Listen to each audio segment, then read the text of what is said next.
Let's start with the very young ones. From the very beginning, the coaches encourage the players to control the ball and express themselves.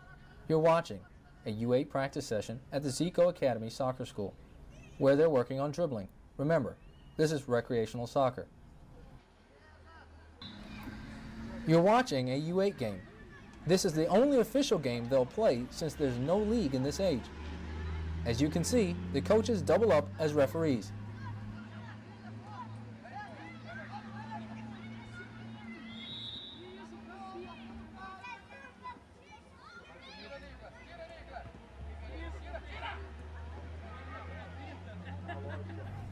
Watch how the kids dribble a lot.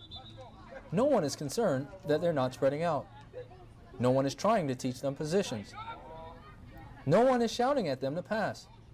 They just let them play. Watch how the players' first instinct is to keep the ball. They rarely run at the ball and just kick it. They all love to dribble it, and they're not discouraged from doing that.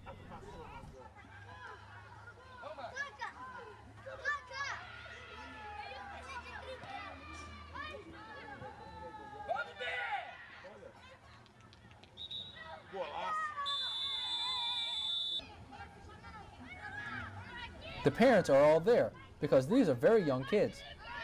They're sitting around where the camera is, but you don't hear them shouting at the players. The only voice you hear is the coach.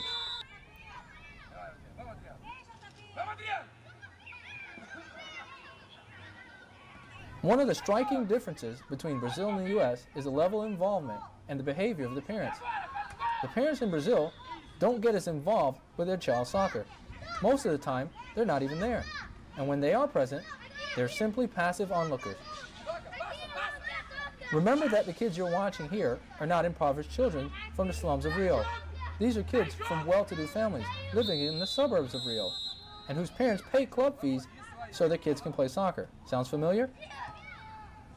This is the closest thing to American Youth Club, and yet the parents stay in the background and don't interfere. If you compare the environment you just saw at U8 in Brazil to the typical experience of U8 players here in Georgia, the contrast is huge. In a typical U8 game here, the parents are right on the sidelines, on top of the players, and are constantly shouting at the players to kick it, to cross it, to shoot it. The coaches are constantly telling the players where to stand and where to move. The American parents are not watching the game passively. They are part of the game, and the players are not given a chance to make their own decisions.